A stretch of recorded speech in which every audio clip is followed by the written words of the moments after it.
Hey everybody, Matt Kloskowski here from On One, and I want to show you a quick little trick when it comes to some massive shadow recovery inside of Lightroom.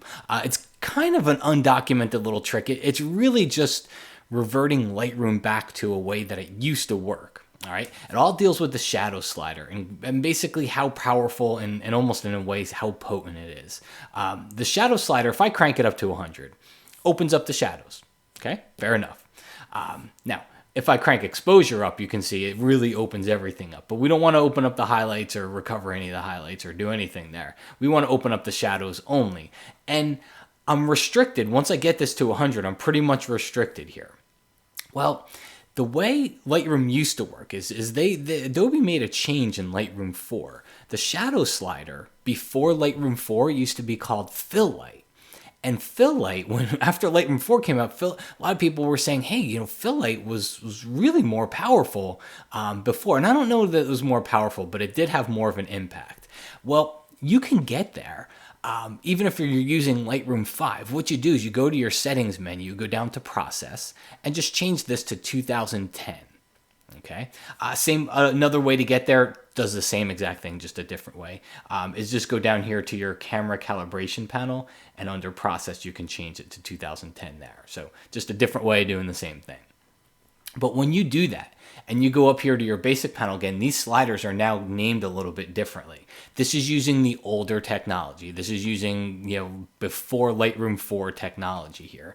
And one of those sliders is Fill Light. Fill Light is the same as the shadow slider. Recovery was highlight detail recovery. Fill Light is shadow detail recovery.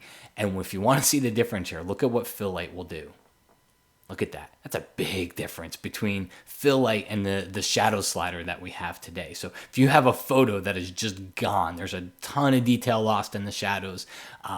You're looking for a last-ditched effort to try to recover something there. Then give this little trick a try, and you might be able to recover some of those details there. There's a lot of noise here. There's bad things that come from recovering too much shadow detail. But again, if you have a photo that's at that point, it's definitely worth a try here. A couple of questions that come along with this, and I'm going to give you a little preset trick that I use for this as well. A couple questions that I get is, well, if Fill Light is drastically different, is the same go true for recovery, for highlight detail recovery? The answer is no, okay? You barely see recovery in here. The new highlight slider from Lightroom 4 and newer is tremendously more powerful than the recovery slider ever was. So don't think recovery is no good here. The other one that I get is, so what happens, can I switch back to the newer Lightroom sliders here after I do Fill Light? Well, the answer is no. So watch what happens. If I go back to the 2012, which is the current one, see, it reverts back to my shadows slider, and that's the furthest that I can go with it. So you'll have to stay over, at least for this photo, in the 2010 process version. I had somebody in one of my classes say, can I export it and then re-import it and use the new? You could, but that's probably going to the extremes. If you're really just trying to recover some shadow detail, if this doesn't do it, I'm not so sure you should be at that point anymore. So this is probably about as far as most people are going to go. All right, so one last little trick here that I use for kind of previewing this, because it's kind of a little pain to switch all the time. If you go over to your presets panel, we can create a preset. I'm going to call it Crazy Shadows, and I'm going to check Fill Light and process version. You got to do process version because that's the whole 2010 thing. Okay, that gets us back to pre-Lightroom 4 days. I'm going to hit Create. Then I'm going to hit Reset, and I'm just going to crank my shadow slider up. And then I'm going to go, I'll call it Crazy Shadows Reverted.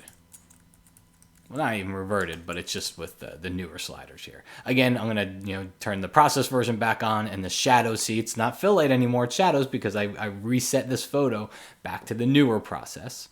Hit Create. And then what that'll do for me is it just gives me a quick way to kind of preview. I can just click on these presets and preview which one. So if I ever get to a photo where I'm not quite sure, let's say I'm looking at this photo, and I want a quick gauge of what kind of shadow detail I can recover. I can click on Crazy Shadows and see that is way too much. or you can click on the other one and see that that's probably more in line. But that's kind of going a little bit past. We'll even try it on this one here. Crazy shadows again. See, that's crazy. That's way too much. That's like, it's almost nuclear.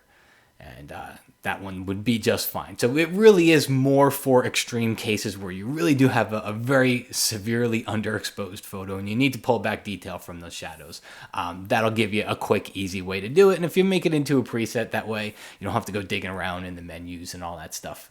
You can have a very quick way to do it. All right, folks, thanks for watching. My name is Matt Kloskowski, and I'll talk to you again really soon.